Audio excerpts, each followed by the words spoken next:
Here we are.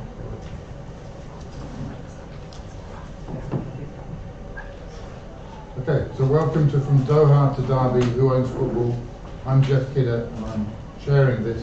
This is an excuse, basically for 90 minutes, or however long we have, to discuss various things to do with football. This debate ostensibly is about football and money, but it's fine for people to raise questions and points about other things. And the panel have got their own specialisms or own particular interests which they'll talk about, so it's not necessarily a head-to-head sort of debate or whatever, just trying to explore some of these issues. So that's what we'll do in the next 90 minutes. I will introduce the panelists in the order in which they will give sort of 5-minute introductions, and then we'll open it up for questions and discussions. So firstly, we have Simon McKeon on the right, who's a is a Queen's Park Rangers season ticket holder. He's also an archivist with 20 years experience of working in local authority culture departments and writers. It's Simon's idea to do this. Thank you to him. Second, we have Emily Ryall, Dr. Emily Ryall, who's reader in applied philosophy at the University of Gloucestershire, author of Philosophy of Sport, Key Questions, and a regular panelist at the Battle of Ideas. Hopefully we're going to slightly different perspective to a debate away from the immediate of what team you support and all that kind of stuff, which no doubt will come up in the discussion. Thirdly, we have Stefan, Dr. Stefan Chatrath at the right, who's a professor of sports marketing at the University of Applied Sciences in Europe and is based in Berlin, and again can discuss the German perspective on club ownership and things, which is different from what we have in the UK. We have Razi Ginzberg here, who's a director of the Ayn Rand Center, supporter of Maccabi Tel Aviv, has some interesting views. I know may say what they are on the European Super League, which may come out during the discussion, which might enliven the discussion. So very glad to have Razi here. And finally, and last but not least, we have Sally Taplin, who's a business consultant, Business for Zero, visiting MBA lecturer at the Bayes Business School, and particular to this discussion, is a board member of Lewis FC, who are noted for their women's football team, and again can look at that. So I'm going to ask all the panelists to give an opening 5 minutes. I'll be fairly strict with time because we'll have time to come back and explore these things in the discussion. So first of all, kick us off, Simon. Thank you, Jeff. If you cast your minds back to the dark days of lockdown, when we could only watch football from our sofas, commentators realised how much fans were missed. Alistair Campbell on Sky TV tweeted about the Spurs-Burnley game, fabulous stadium, but football really isn't football without fans. This was also a time, if you remember, that 12 clubs from England, Italy and Spain announced they were going to form a European Super League.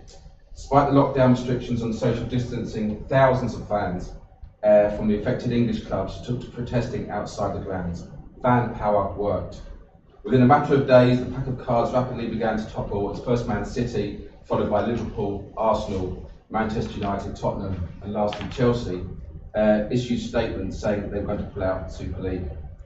Ironically, it was during this time when the government closed down football to fans that they launched the independent fan-led review of football governance in April 2021. The fan-led review came up with a number of recommendations, the most significant of which was the proposal to establish an independent regulator of English football, whose chief role would be to maintain financial stability within the English leagues. Now, in the current risk-averse climate, I quite like the idea of football owners taking a gamble, spending money on trying to reach the promised land of the Premier League. Notts Forest took the gamble, and it worked. For Derby County, who have been in 4 championship playoffs, including losing to a 10-man QPR team 1-0 in 2014, it didn't. But I bet the Derby fans enjoyed the ride along the way and didn't complain too much when their then owners, North American Derby partners, spent millions on trying to get the club promoted. Now, there is no denying that from time to time financial catastrophes suffered by football clubs do occur. However, I think the importance is exaggerated to a high volume of such clubs which survive. Although Derby County went into administration and were were relegated to League One, they still lived to play for another day. Even smaller clubs like Bury, Macclesfield and Wimbledon, etc. have been revived as Phoenix clubs. But my biggest fear is that a regulator would broaden its activities to non-football areas. Indeed, the football authorities already lecture football fans on non-football things such as race, sexuality and appropriate language, so they don't need further encouragement. Interestingly, the review recommended that the regulator should mandate that each club have an equality, diversity and inclusion action plan. Now, in today's identity-obsessed climate, one can only imagine where a football club's EDI action plan might go. Will football clubs be mandated to ensure that their teams accurately reflect the ethnic backgrounds of towns and cities in which they are located? And if they fail to do so, will the regulator place some kind of sanction upon them? To be clear, the diversive identity politics inspired recommendation should be firmly kicked into touch. Football, like other sports, should be based on talent, not on colour of skin. So we certainly don't need fans, certainly don't need a football regulator to do our bidding. One of the great things about being a football fan is uniting with fellow supporters when things at one's club doesn't go down well. And this season we've already seen fans demanding that their owners or their managers get the sack because the experience are great. Nor do we need a football regulator to protect our club's heritage assets, as the fan-led review recommended. When the current owner of Cardiff City, Vincent Tan, wanted to change the home strip from traditional blue to red, City fans went into uproar, forcing the club to make a U-turn. Now, it's argued that the German 50+1 model of football ownership prevents clubs from falling under the influence of external investors such as Russian oligarchs and Middle Eastern sovereign wealth funds, which might be so. But I would argue that English football is better off for the huge injections of cash it's had in the last 30 years from these wealthy people. The Premier League is ranked as the best football league in the world, and sorry Razi, but an Israeli friend of mine refuses to watch the Israeli Premier League because in his view the football is too slow. That is a debating point there. However, what I do agree with the fan-led review is the need to distribute the money from the Premier League to the rest of the English football pyramid. After all, it's the pyramid that makes football such a great spectator sport. And protecting the pyramid was the reason why English football fans were so against their clubs joining the European Super League. Hope of promotion fills our heart with excitement. But even so, we really need a government regulator to ensure money trickles down to other clubs in the pyramid. I would much rather the Premier football leagues sort the finances of English football amongst themselves without government intervention. When it really matters, the views of fans aren't ignored, and football supporters are a significant piece in the football jigsaw. As a landlord of the Turf pub featured in Disney Plus's excellent documentary Welcome to Wrexham said, most people know in football, fan power usually wins. Financially, football is owned by the wealthy, but it's the fans that own the heart and soul of football, and that's what counts. Okay, thanks.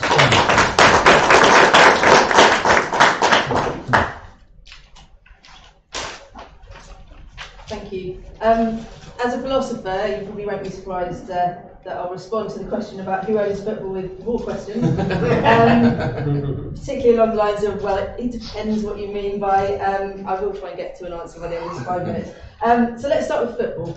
So the game of football is a social construct. It's got an arbitrary goal, so getting the ball into a net, and we do so with inefficient means, so primarily using our feet.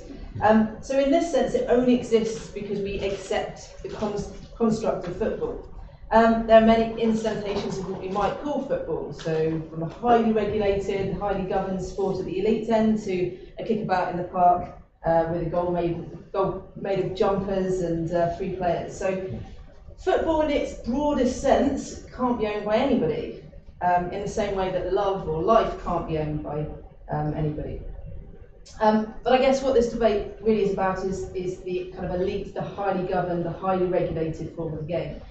The form of the game in which only a small number of highly talented individuals get to play, and where the rest of us, I don't know if there's any elite footballers out there, but the rest of us, we just really get to kind of put our money into watching it and supporting it.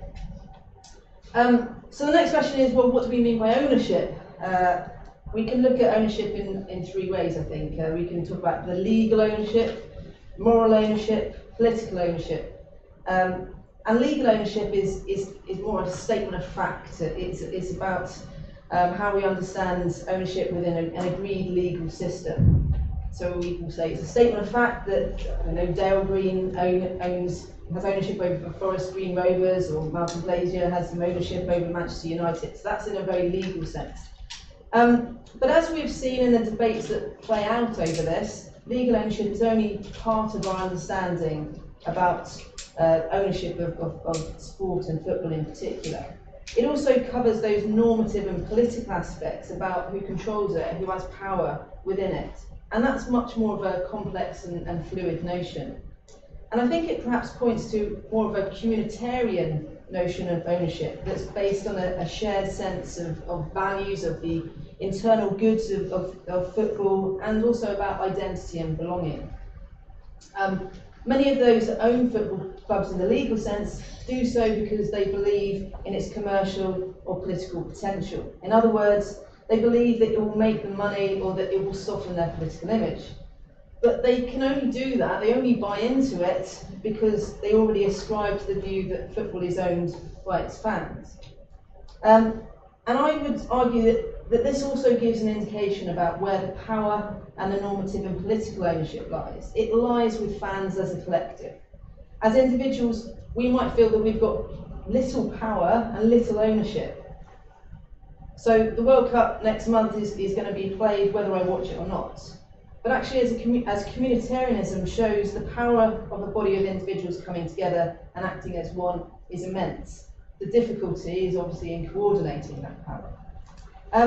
But I'd like to think I've got a degree of optimism around this. So what I've seen recently, particularly with the forthcoming World Cup in Qatar, is much more discussion about the normative and ethical values in sports ownership and hosting of major events.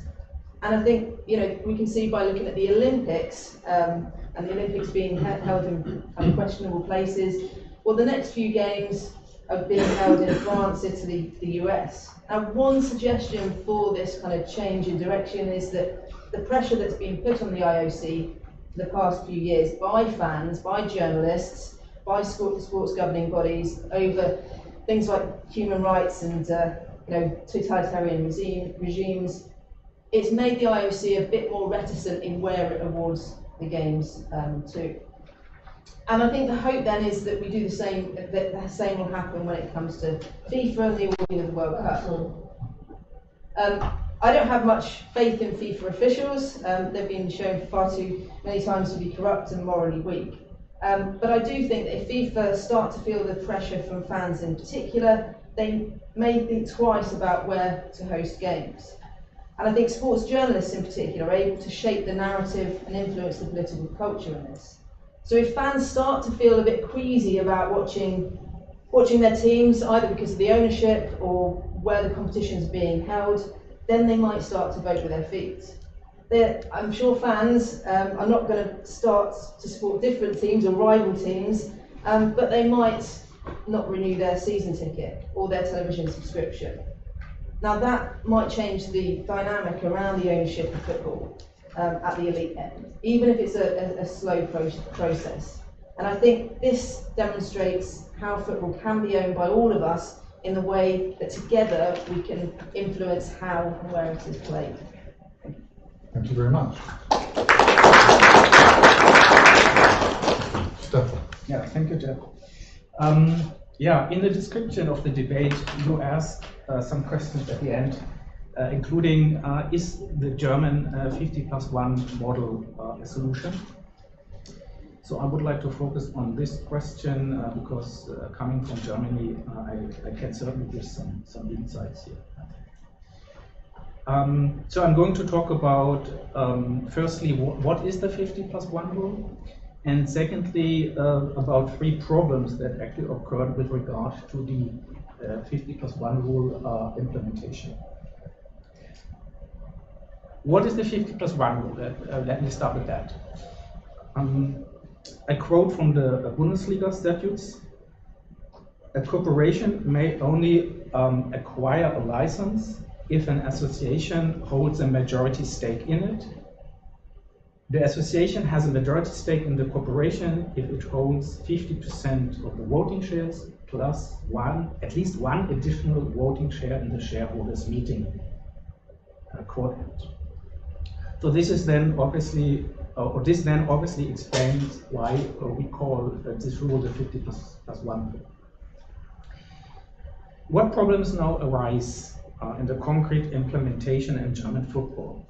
Here are some current examples I would like to share with you. The first problem is what I would call an unfair competitive advantage. There are three clubs for which the 50 plus 1 rule does not apply, which are VfL Wolfsburg, Bayer Leverkusen, and TSG Hoffenheim. Why that? The Bayer Group, the Volkswagen Group, and Dietmar Hopp have been funding the three mentioned clubs continuously and substantially for more than 20 years, and therefore they were allowed to become majority owners. This issue is now with our antitrust agency. Their initial preliminary assessment is as follows, I quote again. If some clubs have greater opportunities to raise equity capital than others, this is unlikely to contribute to the balance of sporting competition, but rather distort it. It is expected that the German antitrust agency will probably stipulate that the Bundesliga must make a decision. So either the 50 plus 1 rule has to be applied to all clubs or to none. Second problem, the clubs found a way to circumvent the 50 plus 1 rule. One of the examples for that is RB Leipzig. They have formed a club, but it consists of only 21 members with voting rights. So, and all of whom also have close ties to Red Bull or its owner Dietrich Mateschitz. So we can say that de facto this club is controlled by the investor, and this is obviously a violation of the spirit of the 50 plus 1. Now to the third problem I would like to name. Alternative dependency of financial nature have emerged.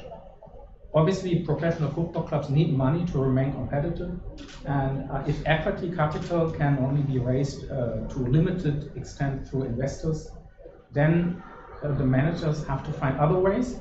For example, many clubs in Germany have signed a long-term contract with sports rights marketing companies such as Sport5 and Infront. We can say that German football clubs have also become dependent, maybe not on investors, but on the liquid, well-capitalized sports rights marketers. And I wonder if it's better with us than here in England. Certainly, these sports rights marketers exert a lot of influence, but unlike an investor, many fans and journalists are not aware of this, and it's not officially regulated. Let me jump to my conclusion. So is the German 50 plus 1 model a solution? Yes, it certainly is a possibility, I would say, but you should learn from our mistakes or problems. So that is, it should apply it to all clubs, prevent circumvention of the rule, be aware that there are other financial dependencies that may be to be needed regulated as well. And whether the 50 plus 1 rule actually allows fans to take back control, that's honestly also open. In any case, it's not an automatism, it actually depends on the concrete implementation. And now I'm looking forward to the discussion with you all. Thank you very much for your attention.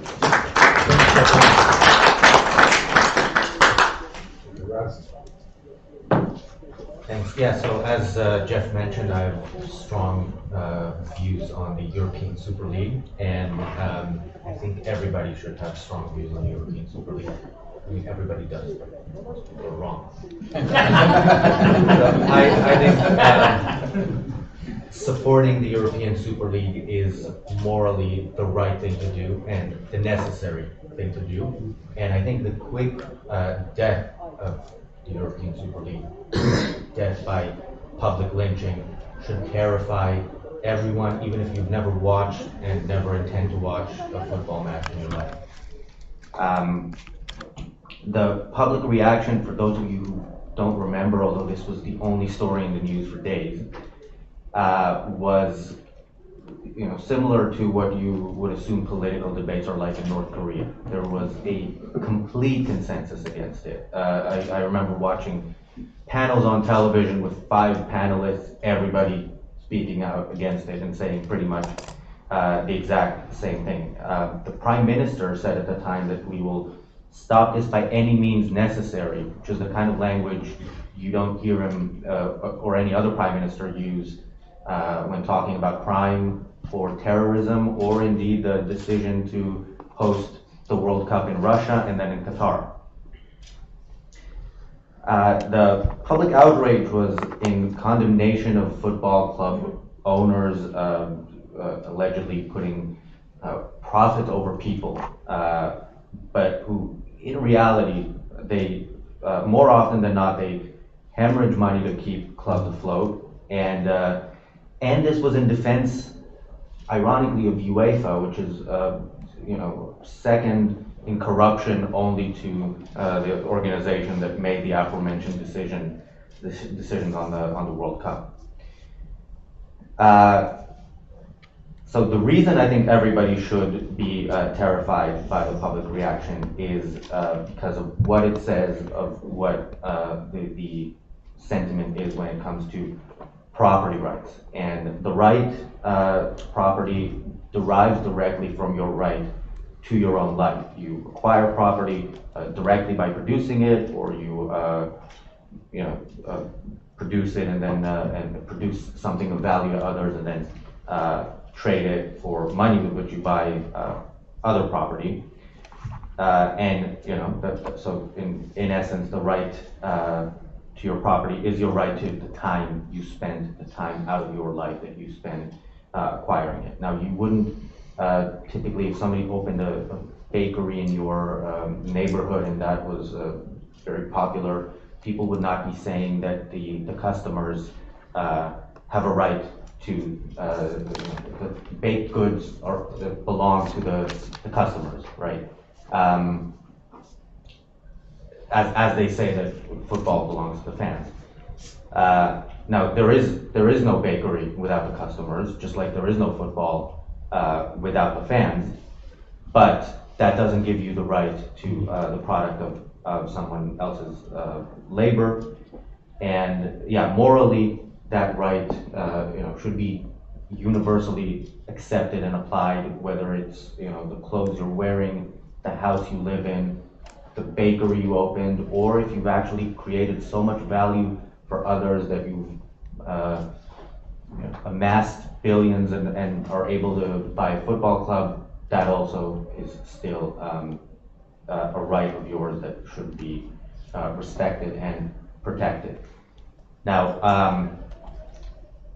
I do want to say, in the context of football clubs, this is a problem that is more a fundamental political problem. But I was watching some of the match between Benfica and Paris Saint-Germain a few days ago, and the shirts of one team says Emirates on it and the other says Qatar.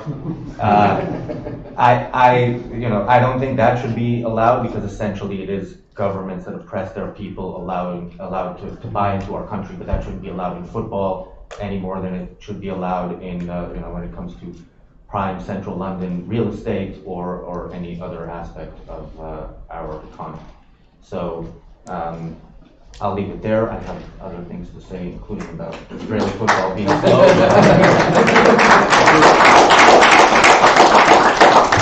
Thank you very much, Razi. Sally. Thank you. So I'm a fan, and I've worked in football for about 20 years in different capacities as well as other sectors. So I'm going to talk to you about this from both of those perspectives, and a little bit, hopefully, about women's football and Lewis FC. I didn't start young as a football fan. I wasn't particularly interested in it. It sort of grew on me, and I think it started with the sight of Phil Babb's legs in the '94 World Cup, to be honest. I don't think that's a bad start in football. But then I was living in Newcastle at the time, and so close to St James's Park that I could hear the roar when I closed the windows louder than if I turned it up on my TV, and gradually it sort of grew on me. When you see grown men crying in their pints when they lose, you sort of understand what football means. And for me, football's about two things. It's about getting away from everyday life, the difficulties, the good and the bad and the hardships that people have, and it's a real escape. I think it releases us. I know that sport does this, but I guess I'm talking about football in particular. I feel like it releases us in the game and during those moments, during, before and after, in the wins and the losses, whether you're a fan or a player. And it's muddy and grubby and hard work. It's a struggle, and you can break through and transcend yourself through it, whether you're a fan or a player. And I don't play, but I talk to a lot of players, and they say that it's ugliness and disappointment and the opposite, and the sort of ecstasy of breaking through is really what makes it work for them. And I think it's also anyone's game to be played anywhere. That sense of trying and of striving, of being part of a group, fighting with and against each other for this one thing. I think that's kind of where football reflects life. I think people try and make football reflect life much more than it does, and project a lot of values and virtues and virtue signalling on football, which I don't agree with.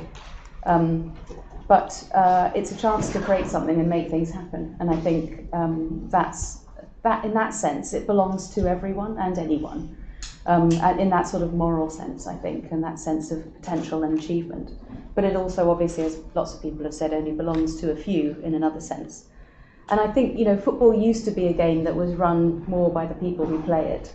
But as most things that people like, it becomes and became a chance to make money and have influence. And many fans speak of their disgust and their distaste of their club's new owners when they get bought. That reading that Jeff included, like the Bonpot author, I don't know if you read the readings, when Qatar Sports Investment bought his club PSG in 2011, disgusted him. And those protesting against Newcastle, a year ago when PFI bought it, or Man United fans against the Glazers in 2005. And I was working with Man United at the time at Old Trafford, and I saw, the fans come and protest and throw red paint on the directors' cars because they didn't sign up for the debt that buyout placed on their club, and nor did the others sign up for the involvement of those owners who have regimes that they don't agree with. But the money did start a very long time ago, and the tension between fans of football and previously the players who feel that moral ownership over their clubs and the businessmen who have the legal ownership has gone on a long time, and ever since it's been professional. I was looking at when that sort of started to make a difference, and was reminded by an article by McKeon that the railwaymen's team of Newton Heath was saved from going under in 1902 by some local brewers who bought the club so they could sell more beer, and changed its name to Manchester United. And Arsenal has a similar story, moving it to Highbury in 1913 because they thought they could make more money out of it up there rather than Woolwich. So what we see in Newcastle and other places today is an extreme point of a trend that's got very, very early roots. And I think, I don't blame the Geordie fans for cheering away Mike Ashley. I never liked him either. With the prospect of a budget to rebuild and get success and joy on the pitch, I want that too. And I think that it's the most popular sport internationally. And here, it's got about 5 billion fans. Cricket, I think, is second with 1.5 billion behind in numbers of fans. And it's been highly monetised for 100 years, accelerating in the 70s. I think it was Derby County who actually had the first shirt sponsorship with Saab. But I don't really see that changing. And I think that there's a reliance that fans have on the money, and that the people with the money have on the fans. And it's a dialogue. And I think fans do have a certain amount of power and control because they can vote with their feet if they're not interested in something. And it does take money and dedication and money to run a football club. People say if you want to make a lot of money, go into football, but you have to spend a lot of money first to get there, and you may not make it. It's not really the gate receipts and the kit sales or even the transfer fees that helps people pay for a football club. You need to have people who are prepared to invest their own money or get into a lot of debt or buy a lot of debt to run a business whose wage bill is such a large part of its expenses. And it's a truth, particularly at the top of the game. And I don't really see that changing in big football. But we can run it differently in the lower leagues, and there are projects to do that. Lewes FC is a club that's been going since the 1800s, and in 2017 decided that it would equalise the payment to players and the resources and availability and access to resources to players of both the men's and the women's side. It is still the only club, as far as we know, that actually pays and provides resources equally to its men and its women's side. And that's the reason I got involved with it. I've been involved in women's football for a while and created the partnership between Barclays and the Women's Super League in order to get investment in the women's game here. The values of that club are about creating an equal opportunity for men and women to play, for anyone to play really. And it's 100% fan-owned.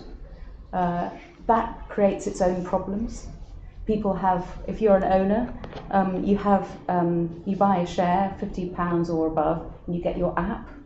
You can watch the games through the app, but it has its own problems because we have to engage people with what we're trying to do with the club and what the priorities are to try and keep the club going and for us to achieve our goals in terms of promotion in both leagues that we're in the men's and the women's. And so the dialogue is good and it's interesting and it's rich and they have voting rights for certain things as owners. But you don't always get what you want from those people. So we really need to raise funds in order to invest in the club and to pay the players' wages and so on. But if they want to go in one direction, if there are groups of fans that want to go in one direction and not want to have this model of equal resources, then that changes the nature of what we can and can't do.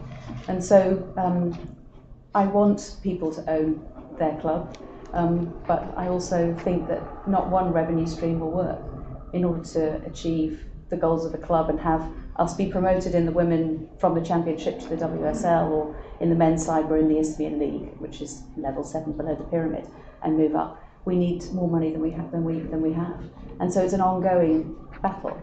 And so we need to combine that kind of fan ownership and getting sort of essentially a subscription model from those fans who want to support us, with getting investment from sponsors in order to achieve the goals that we have, and that's the game. It is a constant struggle on that side too.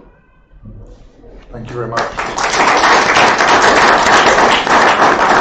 Okay, so some very interesting presentations, very varied. So what I'll do is I'll take a number of, a load of hands already. I'll just go around, take a few, come back to the panel, go out again. So go ahead. You let me. I'm a true football fan, but my love of football has been dying for years now.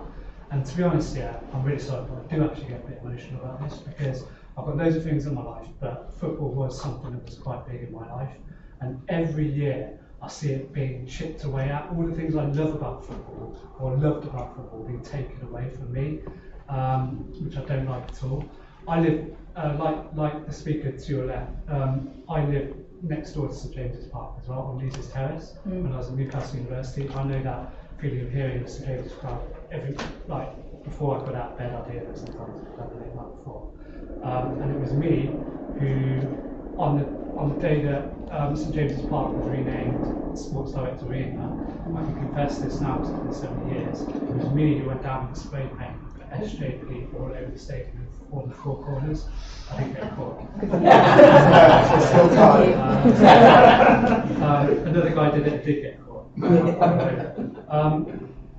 The point Stefan made about I was extremely heartened by the fact that we stood up against this European Super League.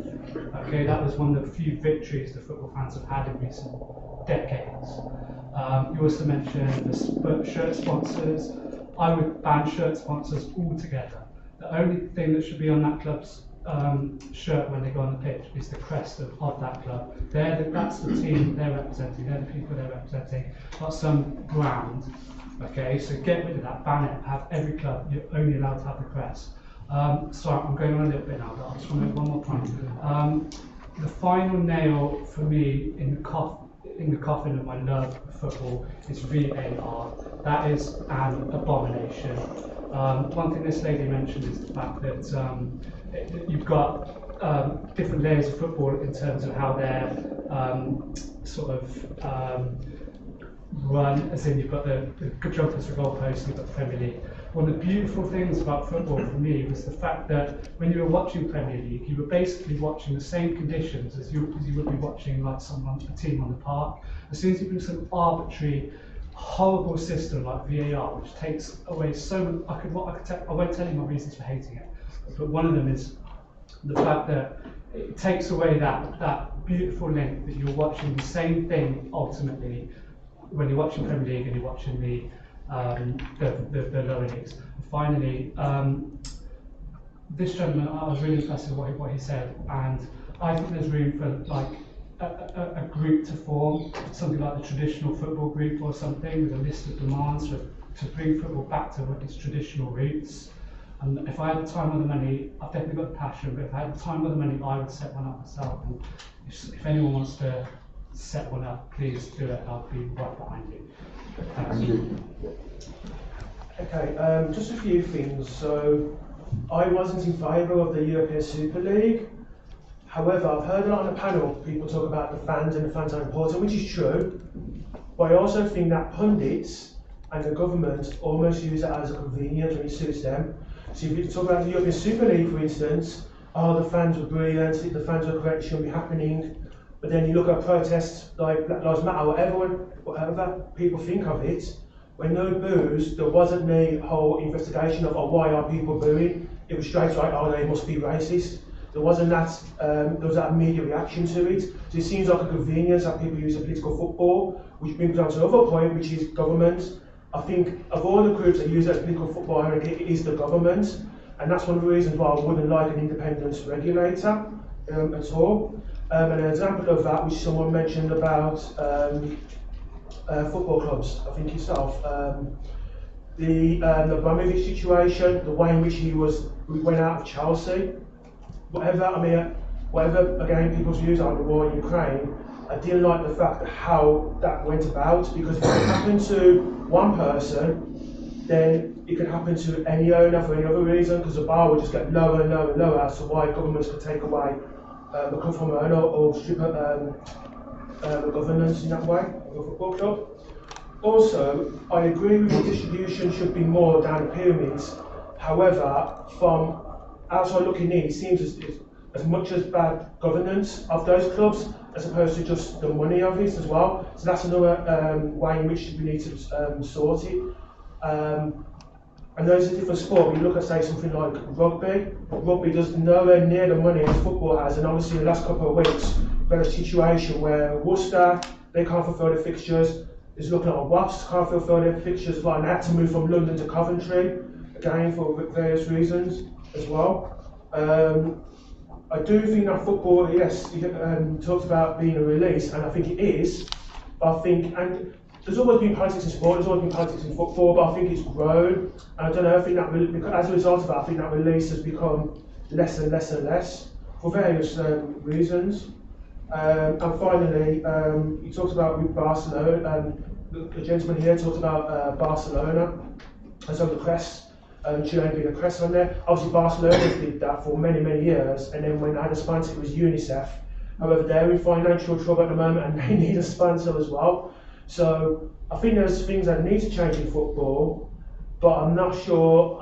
I wouldn't say that not having sponsors on the shirt is one of them. And one quick thing he said about VAR, I don't think it's hex a problem. I think it's interpretation of rules. For example, handball. Handball used to be simple, you hand it with your hand, that's fine. Now it's where on the arm it is, and that's the problem. I think it's the interpretation of rules as opposed to the tech itself.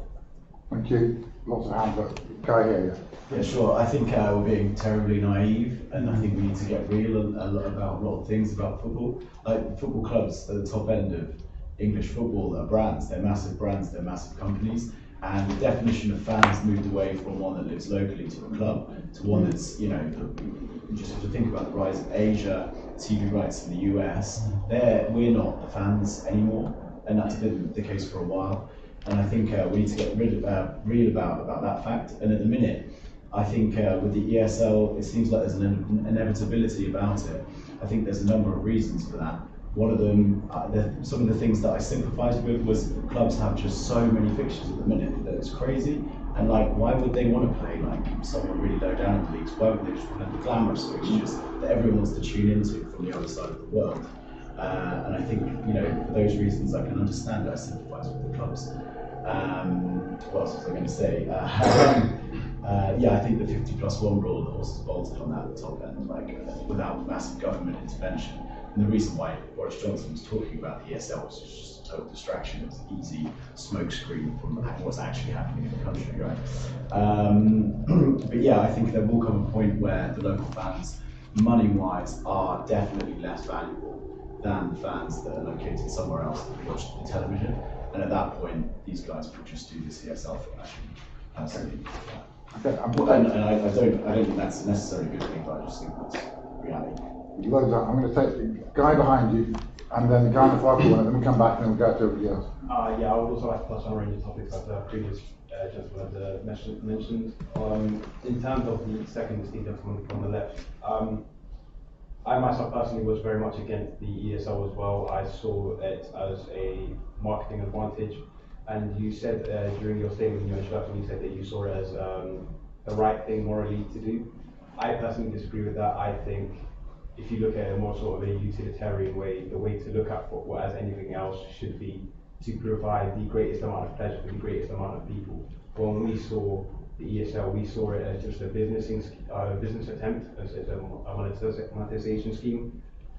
I personally saw it as almost as a killing of the passion of the game of football, because we've grown up waiting 2 weeks in advance to see the big games, to see the big Champions League games. And once you have week in, week out, you have an El Clasico, or you have a North London derby, or you have a Chelsea versus United game, those games start to lose the passion, they start to lose the core essence of the fans being excited for those games, because if they happen consistently, we just ultimately get accustomed to them. And also, I would also like to touch on the point of VAR. I also think it's a disgrace to the game, it's a disgrace to the game, and it ruins a lot of things.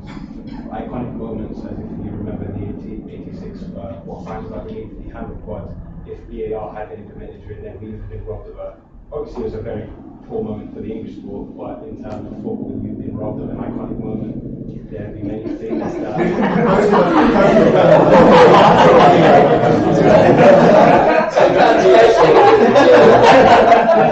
I should be careful with my words, but I'm sure now we obviously look back with some regret. There are moments now which we would have been robbed. I think, as someone who plays football a lot more, I think there is a sort of a sense of pride or a sense of joy, maybe in a bad way, but once you get that conniving little cheat on the referee, maybe you're an inch offside, but you manage to get away with it. I think that ruins it, and it takes away from characters that we love, like Gascoigne when he was in his wild days. There are characters that we no longer have.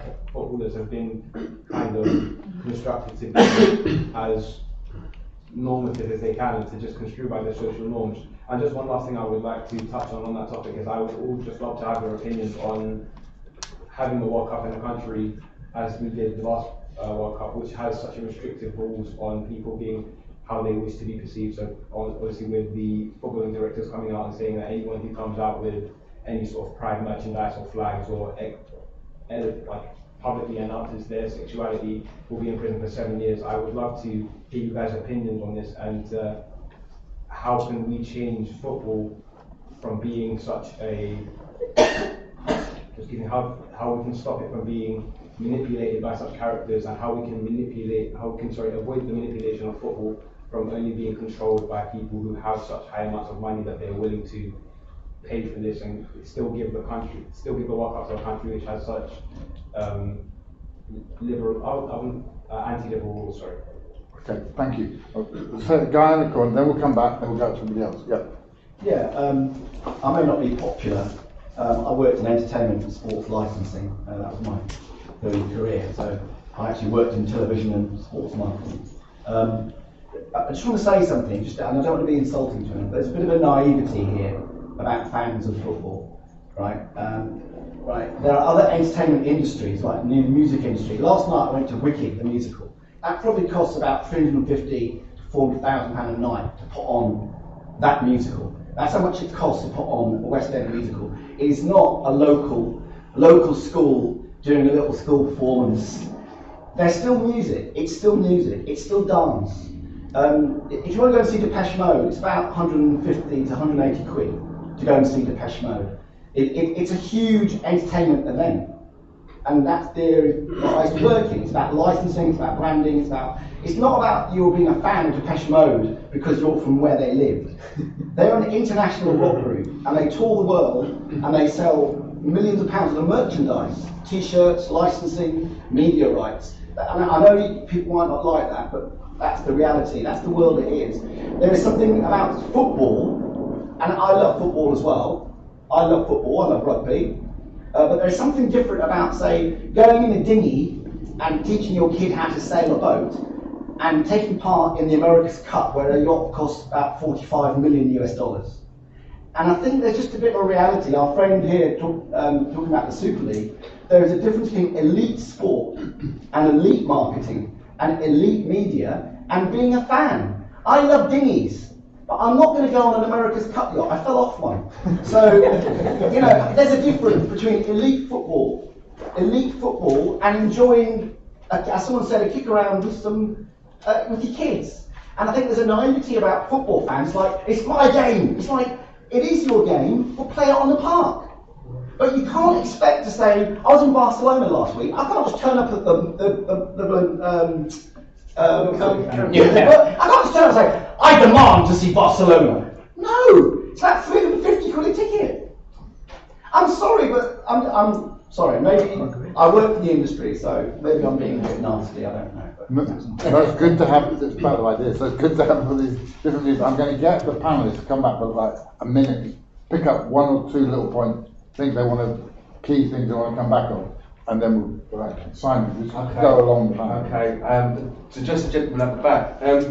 The America's Cup is only accessible to the elite. No, it's not. Well, I bet no, it's not. Okay, the money filters down for young kids to learn how to sail. Yeah. I worked in it. I worked on the industry. So. But much more, in my opinion, Manchester United can be working class boys and girls compared to Manchester United. Probably relatively quicker than they could sail a 9-year-old in an America's Cup. So I think that's completely different.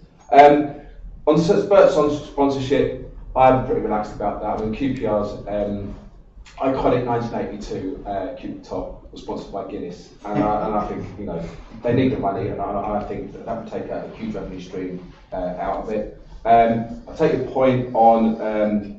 Football being this political football, this used to be hard for me. I mean, Queen's Park Rangers fan, our biggest rival was Chelsea. But I did feel,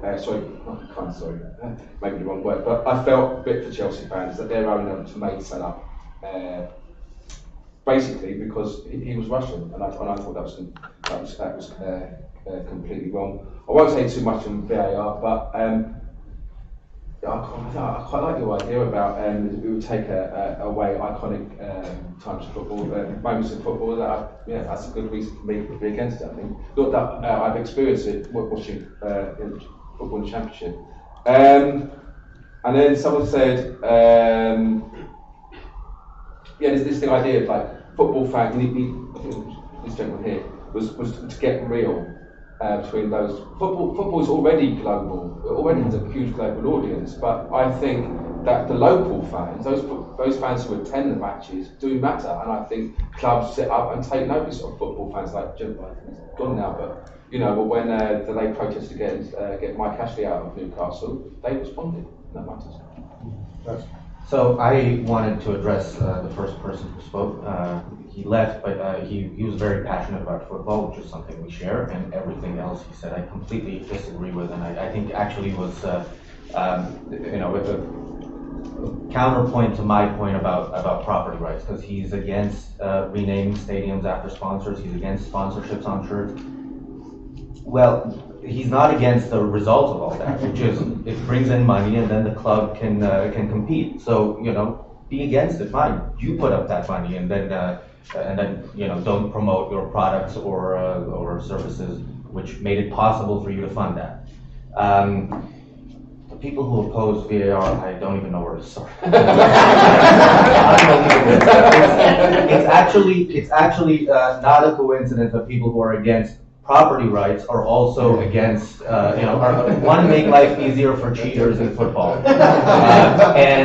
I think VAR is great. It's great that people can't get away with cheating as easily as they could in the past. They can still, to some extent, but not as easily. And just on the World Cup, can I swear? I'm not going to swear. I think it's a disgrace that the World Cup is being held in Qatar, and it was a disgrace that it was held in Russia as well. Thanks. I think what's being highlighted here is this paradox, isn't it, between success in football, which requires money and financial investment, and the notion of identity and belonging. So success, I mean, I'm really interested in women's in sport, and my background is playing rugby, and people always used to say, oh well, women's sport isn't worth watching because it's not very interesting, it's not very good, it's not very skillful. Actually, once you start investing, once you start effectively allowing the players to have access to high quality training aspects, you start providing them with the ability to spend their life training rather than having to balance several jobs and then go, fit in their strength and conditioning and fit in a half an hour of practice in the evening. Once you invest, the skill level goes up. And it means that actually you've got that excellence, and one of the values of sport is that excellence of skill. And that's what we want to see. So you've got to, the money is important, but at the same time you've got this paradox where people feel that they want to belong and they want to have that kind of identity and solidarity aspect. And I think that this is really where kind of football struggles. Now, my mum grew up in Manchester, and her dad used to take her to watch Manchester United in the 60s. He was a working class guy. He managed to afford to kind of, basically take his daughter every weekend to watch football. My mum hadn't been back, and since then, since she was a child, until January, where she saved up and she took me to a Manchester United football match, and it was a completely different experience. It wasn't that she didn't enjoy it, but it was such a different experience, and it wasn't the same type of experience that she was used to as a child. And I think it's that struggle, isn't it? That it's feeling that, well, is this really my club? Is it anything to do with me being a Mancunian? Arguably not anymore, because it's a global game. So I think we've got the paradox between kind of the excellence in terms of sporting skill level and that notion of identity and belonging.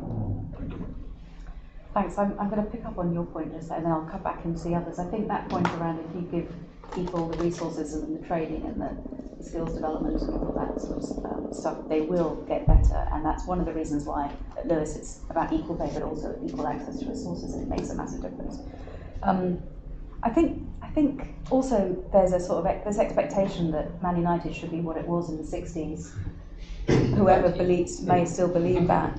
I think it's just, I agree that it's a completely unrealistic thing. And football is a very broad church, and there is that for everyone. If you want that, just go down to an Isthmian League game.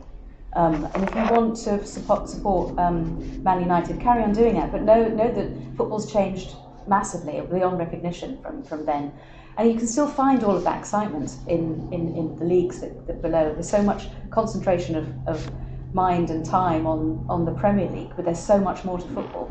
And football only really exists actually because of the grassroots volunteers. I mean, it's run by people who are paid nothing to set up clubs and to be club secretaries and all that. And they do it out of the love for the game.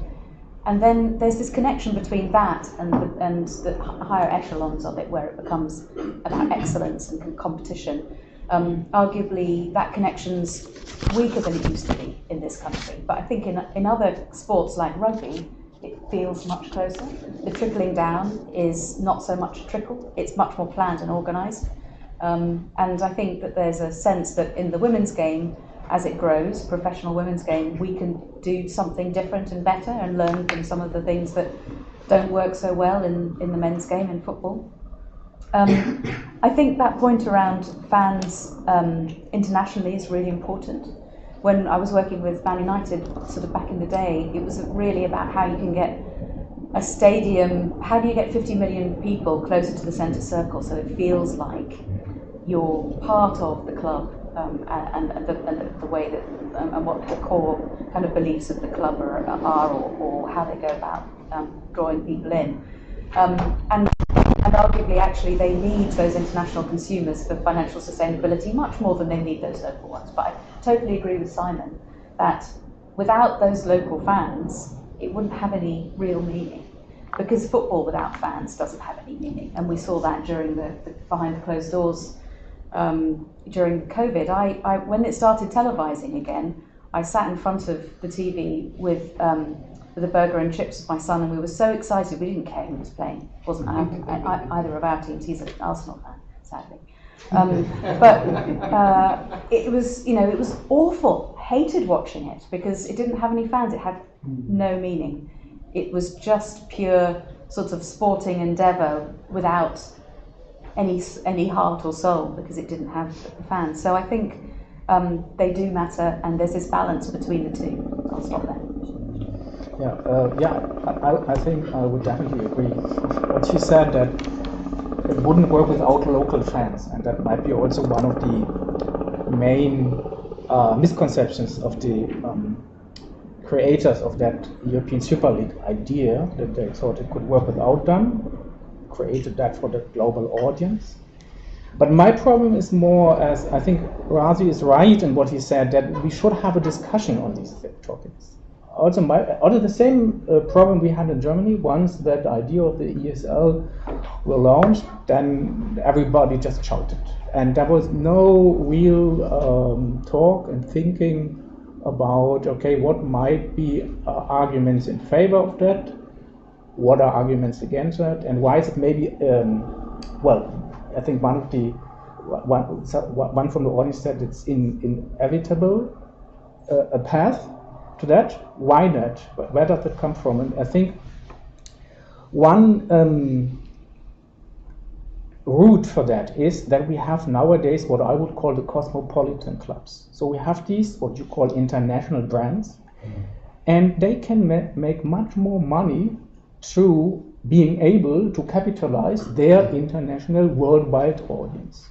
So that started with the first era of Florentino Perez at Real Madrid at the beginning of the century. I think you all might remember that when they bought the world best players, Figo, Zinedine Zidane, and then they called that, I think, the White Ballot. And then what they did at that time, they had a business model behind that. That was, we want to become one of the leading brands in the world. And they convinced a lot of companies, big brands, to come with them on the board. And they did the international friendly game tours. They developed a worldwide franchise system. I actually know one of the Real Madrid managers actually that developed that system. So you can open a Real Madrid football school all over the world. You have to buy a franchise for that. And they increased their revenues to now, I think it's 650, 700 million euros. And they were the first one. Then Barcelona followed with Ryall as a president. Then Paris Saint-Germain's business model was that. Manchester City's business, Bayern Munich, Juventus, Turin, so you can name them. They all followed the path that was successful, had been shown by Real Madrid. Now, this is just a matter of fact. We have now in the Bundesliga, and I assume also in the other leagues, the situation that we have these cosmopolitan clubs that at the same time have to find a way how to serve the local communities, because this is where they authentically comes from. And on the other hand, we have the rest of the leagues. And this is quite a new situation that we have. There are two, if you ask me, there are mainly two solutions. The one solution is the European Super League. This then will be the league of the cosmopolitan clubs. One possible solution. The other one is, I think someone mentioned that we could start with a redistribution. I mean, we should talk about that. I mean, the clubs that play in the Champions League should then give some of their money to the other clubs that do not play in the Champions League, okay, to close that gap. The question is, do we want that? Do we want a system where we have really to think about serious redistributions? And but that would be a necessary step if you want to regulate, let's say, the cosmopolitan clubs back. That there is really a competitive balance on the national level. So this is, I think, what we should bear in mind. There are obviously more than one possible solutions to the fact that we have these cosmopolitan clubs nowadays. But firstly, we have to understand that, and my impression is that is not really discussed by now. And yeah, that would be, I think, my main point with regard to the European Super League. And that's one quick point, because the same is true, unfortunately, with the World Cup in Qatar. We all know the negative sides, but there is also another side, and we should be open and understand that. Let me just give you one argument for the World Cup in Qatar. I know the arguments against it, of course, and I think they all are valid. There's a long history of organizing sports events in Qatar.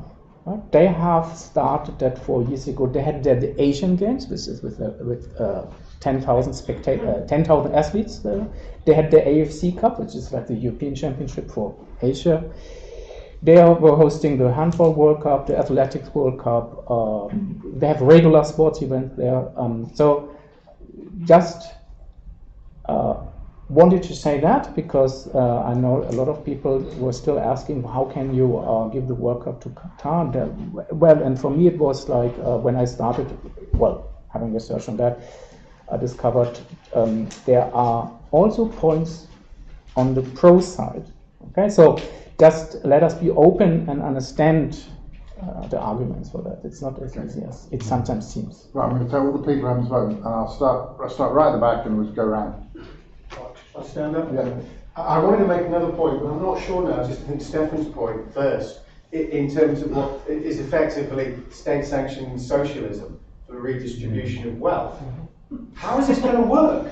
What would the criteria be? Would it be for 1 year, 2 years, 3 years? What sums of money would we be talking about? What would be the legal framework for these distributions? Would the club be able to go to court and challenge these distributions from the profits? If they don't make a profit, would they still be liable for the distribution? And just to give you some background here, I spent more than 10 years as a lecturer in sports science. I wrote commercial modules for the Football Association. I worked with WASP, not that it did much good, administration last week, but I'm sure if anyone like Sally had seen their financial accounting over more than 2 decades, that it took over 2 decades to go into administration is a surprise. I worked for the Olympic Committee and so on, played professional cricket leagues, academies as well, so I do have a background in this. But I'm not quite sure, Stefan, in practice, what that would look like. My personal opinion is it's unworkable, that's my personal opinion. Just going back to some of the other points, and our friend that was sitting at the front and walked out earlier. This is a little bit like, probably for anybody like myself and others over the age of 40, this is like Charlie Brown and Lucy. You know, Charlie never gets to kick the ball. And this is one of the problems with commercial sport, and what I would argue from experience, a triumvirate of corruption here. Has anyone seen a program that was broadcast last July by Al Jazeera called the Men That Stole? Oh, yes. Well, okay. Some direct experience of that, and I'll be careful what I say here. You've seen it? Yes, correct. Yeah. Well, I watched that last July, and it was about, it was on in the evening, and then they repeated it early morning. I've got a meeting with a London solicitor the next morning. Funnily enough, about fraud. And I watched that program about 1 to 2 in the morning, went to my solicitor. The next morning, my solicitor recommended the person in the company in that program £2,500 an hour to work and carry out work for me on fraud, given Al Jazeera's, if you remember it, yes, accusations against these people. And unfortunately, it's the same triumvirate of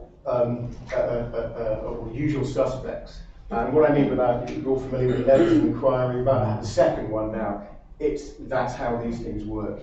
Unfortunately, this stuff isn't going away. I think, was it Sally that you'd said it's about people that like making money and enjoy influence and power, which was always the case, and I think it always will be, sadly. Thank you. So I'll take everybody. People have to be a bit succinct because we're getting slightly called in. The guy in front of you and then the guy in front of that. Yeah, you next. Yeah, so unfortunately I'm a Derby fan, so it's quite relevant to what's been going on recently. That was the allegation in the programme. Oh, okay, fair enough. I haven't watched the programme, so I've watched it. It's your club. Okay. So yeah, a lot of the problems around money in football are a lot to do with the uncertainty of the finances in clubs. They don't know if someone will take the gamble to try and get up high leagues. Ours obviously failed in that. I was there at Wembley when Bobby Zamora scored the late winner in 2014, undeserved, but so a lot of it comes to do with uncertainty in football, and European Super League was there to create a certainty for those clubs that were at the top, and it seems to be that the only ones in football that can create certainty are those at the top, which I don't think is the case at all. There are other ways in which clubs lower down the leagues can create certainty for themselves in terms of the money that will come in for them. And I think you should. I think a lot of football is one-track minded. They want to look at what they've done in the past to be able to then replicate that. For example, lower down the leagues, we've got what is now called the Papa John's Trophy. It's a Mickey Mouse Cup. No one really gives a crap about it. And that's because they think, oh yeah, we can recreate that people care about the FA Cup. And I don't think that is the case. I think if you look at, say, if you look over in America, people actually care about sports that is not as elite as the top, the NFL, but people care about college football. They go and spend a lot of money and watch these, obviously less talented, but it's rising stars in the sport. And I think that if we rethink how football is at the moment, I completely disagreed with the first gentleman that came in here, but I like the way he termed it. He talked about tradition. And I think that people's focus on tradition is keeping these inefficiencies around in football, when really what we need to do is rethink how the sport continues to monetize and come up with new ideas instead of keeping with the old ways of doing things that have clearly failed. Thank you. A guy in front. Never mind Papa John's. I remember the halcyon days of the Freight Raven when we used to win it as well. Anyway. Yeah, I'm an Arsenal fan from my sins, and yeah, it's all. I was born in North London, and my granddad actually played against Arsenal when he was in the army.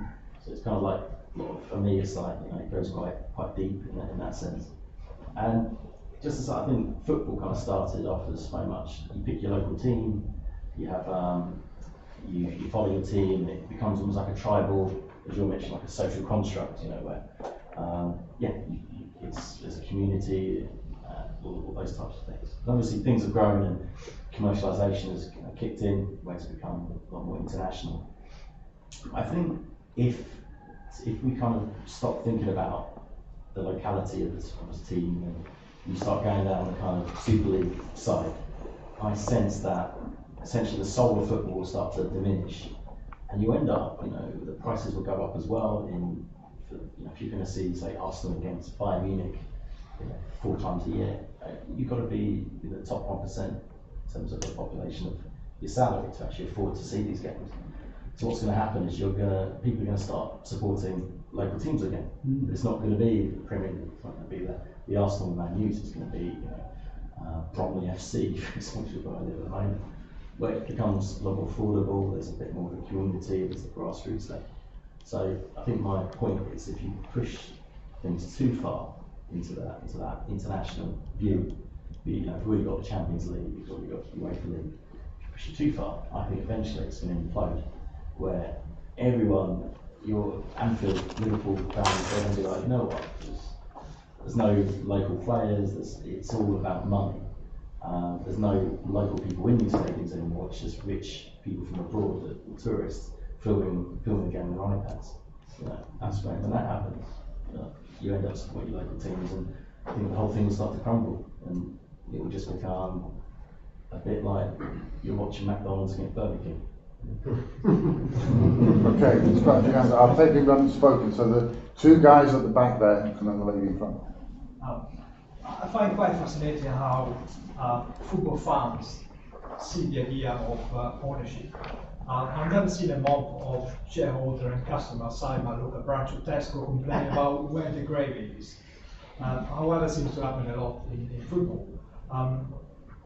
Football is not special, it's a business.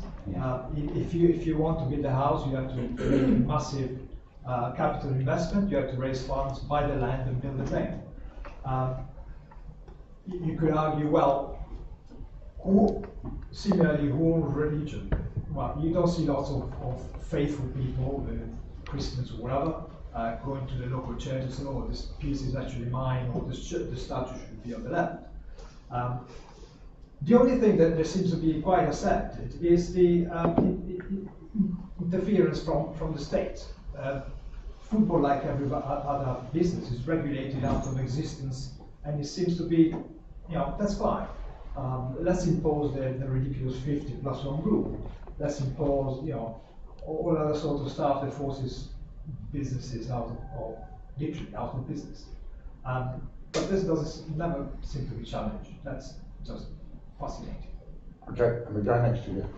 Yeah, I think it's a similar point, and I see football also as like an industry, like other industries, as well as some, like specifications. Like the fans are the very loyal customer groups. You have other customer groups as well, and I don't know why we have to define who owns football different than like who owns other industries, like the entrepreneurs, the customers, the fans.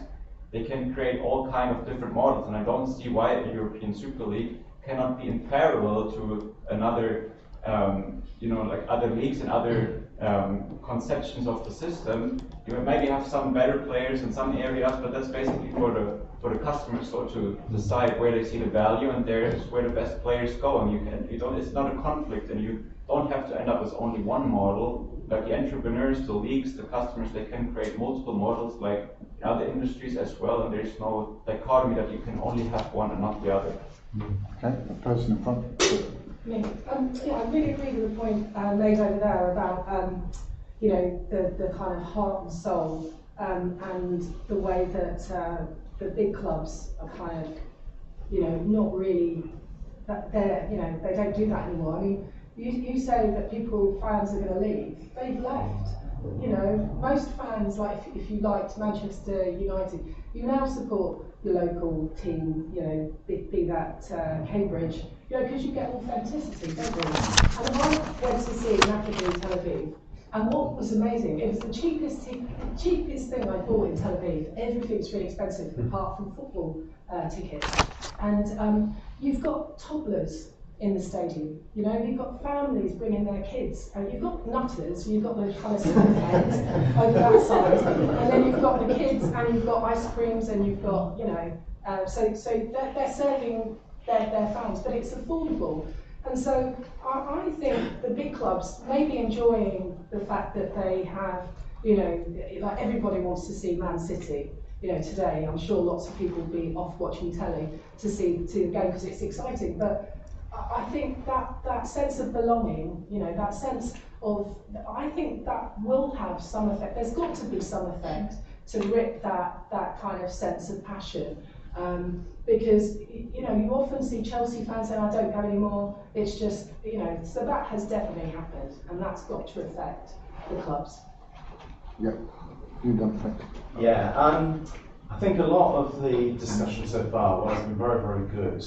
I think a lot of it is about reacting against the problem that football clubs are businesses.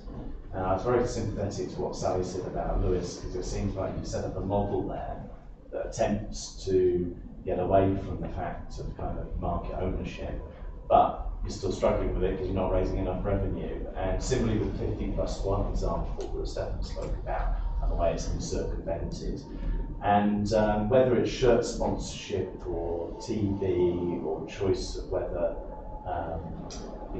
competitions go to particular places, I think a lot of what we're kind of battling with here is the problem that football clubs are businesses, and there is a relationship between the revenue you have. It makes it easier to win, and also if you don't meet the bottom line, you go bust and you go out of business.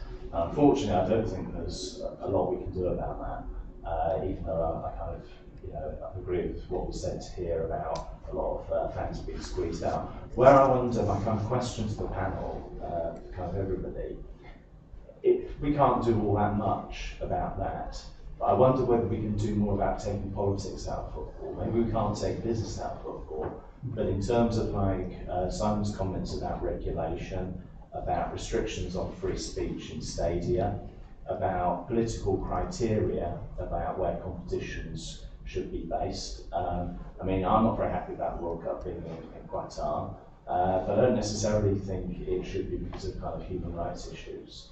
I live in Italy, and when the World Cup was in Italy, are you going to tell me Italy isn't a corrupt place?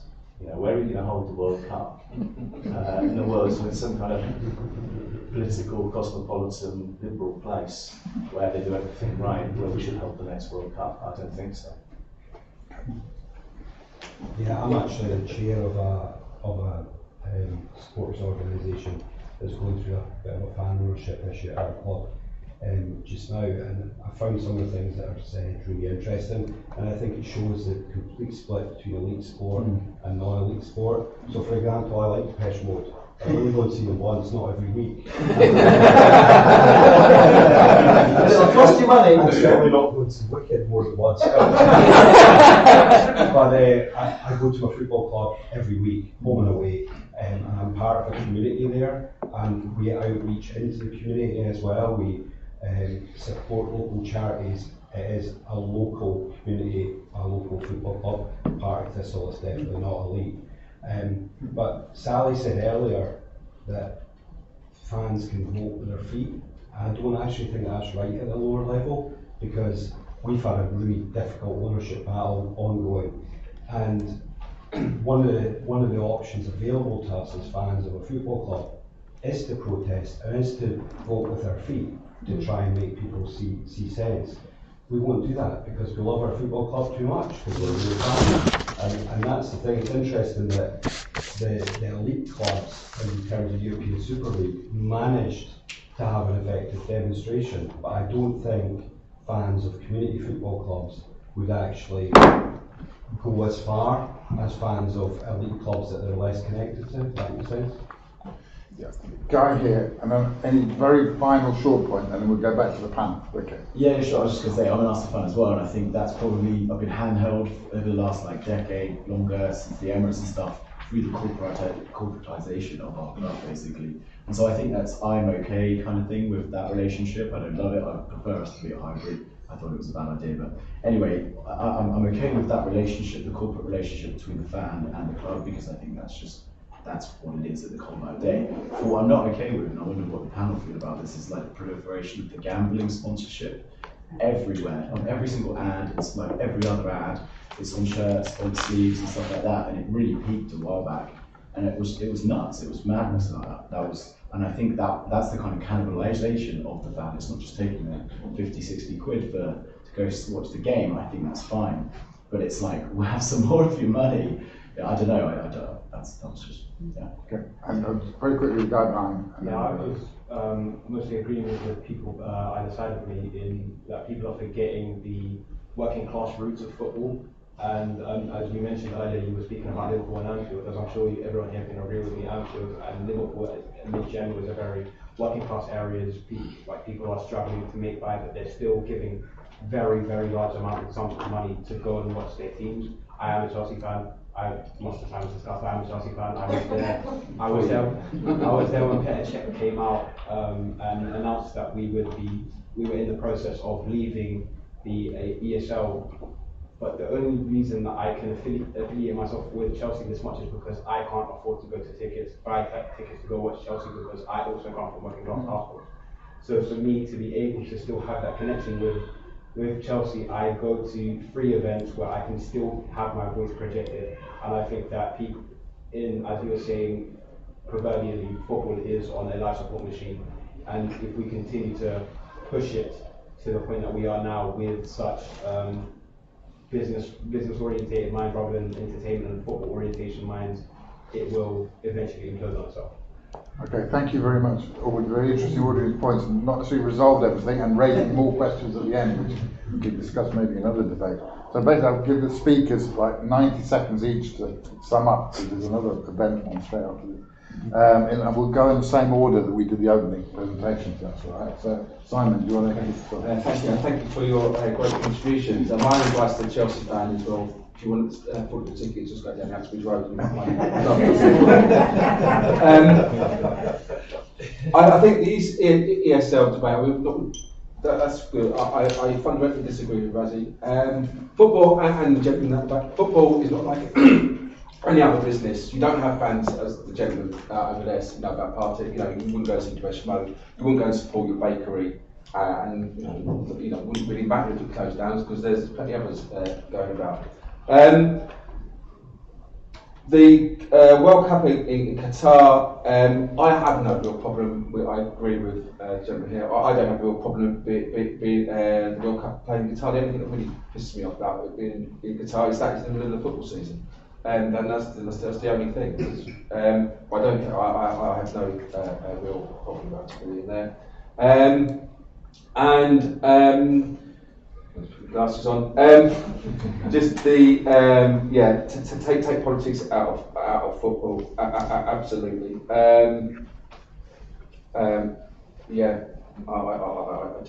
totally agree with that. I think that's good. Thank you very much. Thank you. I think we have to ask the question, what do we as fans want? We want excellence of skill, we want drama in the sense that we don't know who's going to win, and it can go either way. We want the passion, we want to feel that we belong as part of it, we want it to be affordable, and the question I guess is can we balance all of those things? Now, my answer to you as a Chelsea fan, go and watch the women's game. You will see all of that, and it will be affordable, and it will be an amazing experience and atmosphere. And I think this is where women's sport actually has something to offer, because hopefully it hasn't gone to the kind of extremes in terms of the commercialisation, the commodification of sport, but it has everything that we want. And go and watch Chelsea women play, and I think you'll get everything you want. Thanks a lot. Yeah, thank you. Affordable football. I think that is an important question or topic for sure. My question there would be: I have the impression that the stadiums are sold out, or almost sold out. Is that correct? So that would mean for me as a businessman that the prices are too low. They are too low. So the more interesting, that's the business side. The other question is, why are so many people interested in football? That has not a thing. At least we can say that for Germany had not that been as it's now. We have a football boom for maybe 20 years or so, but before that, football was not that important at all, and that might be also an interesting question we should think about. Is that really that important? Why is that important? And that also leads me to the discussions again about the football World Cup in Qatar. As I told you, there were so many sports events in the past, even World Championships. Nobody cared about that. Again, why is that such a big topic nowadays? And I don't think that is the answer to that is simple, but that is what we should reflect upon as well. And maybe, one final thing, ownership, who owns football. I would think what Emily said, maybe the right question is what do we want? If we want good football, then I think we should let the competition decide. We have the the membership-based clubs that are quite successful, at least in the German Bundesliga. We have now Union Berlin, which is a club like that, at the top of the league. We have Real Madrid, one of the leading clubs, which is actually also membership-based. although there we have a really rich president there, otherwise you won't be elected if you don't have a lot of money on your bank account. But on the other hand, we might have we have to investor that clubs that are also successful. So, and I would think both models seem to be successful. So let the competition decide on what is better. What's the better model? Thank you. Yes. So the gentleman at the back mentioned an Al Jazeera documentary called "The Men Who Sell Football." I haven't seen it, but Al Jazeera is the Qatari government propaganda channel. They would know the men who sell football because they bought it. And Stefan, you said we should be open and understanding when it comes to the World Cup in Qatar. I would give that advice to the Qatari government. They should be open and understanding their laws, or that they should not be considered a legitimate country, let alone be hosting an international competition. In terms of the European Super League and whether it would get old to see the same matches over and over again, I mean that's a valid question, and that's a question for the people who are putting up the money. I mean, like any investment, you consider the factors that you're aware of and the variables, and you invest based on what you think would happen. I signed into Wi-Fi in Hudson Yards in New York a few months ago, and I haven't gotten myself off the marketing email list. A few days ago, I got an email saying they're going to show Real Madrid versus Barcelona on a big screen. I haven't gotten any email saying they're going to show Racing Santander versus Osasuna or something like that. So I think people do prefer to watch these big games, but that's an investment decision of the people who are investing. I love how many people here actually go see Maccabi Tel Aviv. Yes, the tickets are affordable, but then we got eliminated in the Conference League playoffs. So you have bigger stadiums, you have more expensive tickets. Your club is ultimately going to be more successful. Thanks. Sorry. Thank you. So much to say. I think I totally agree on the point around taking politics out of sport, culture, schools. We can go on, but certainly in football, I have had so many discussions with people about taking the knee, and so many people think it's a wonderful thing. I think it's awful that we're sort of taking the subservient position. If we really want to stand against racism, we should be standing up, shoulder to shoulder, and having debates and discussions about it, not doing that. It's patronising, and I think it's telling fans how to behave, and I don't agree with telling fans how to behave.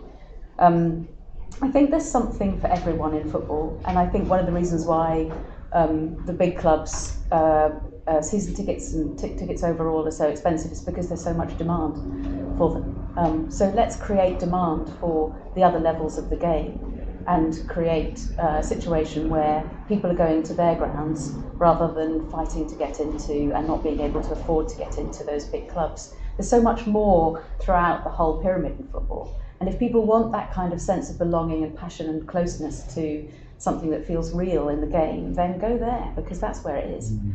I think that thing around the idea of having larger clubs pay some money to support the other clubs in their leagues is kind of interesting, but it feels like it's like the gambling levy, where gambling companies like Ladbrokes would ever pay a levy in order to keep the sport going of horse racing. I don't really see how it would work. It sort of creates another level of dependence. I just think we should get people behind the other levels of the game. I think that feels, if we can create preference, that feels better. People can see and understand what it's really like there. And I think the women's football point that you made there, clubs are looking for new frontiers, how they can kind of expand and make more money. And I think, the bigger clubs who are now, the Premier League clubs who are now investing in the women's game after a very long time of not investing in it, are seeing the potential of the WSL being a whole new area where they can attract new audiences and extend their influence. The only clubs now that are in the WSL are Premier League clubs, and I think that's a problem. We need to get investment in the women's game further down in the game. And there's other things I would say, but I haven't got time because Jeff won't let me. Okay, thank you. You discuss it after. Thank you very much.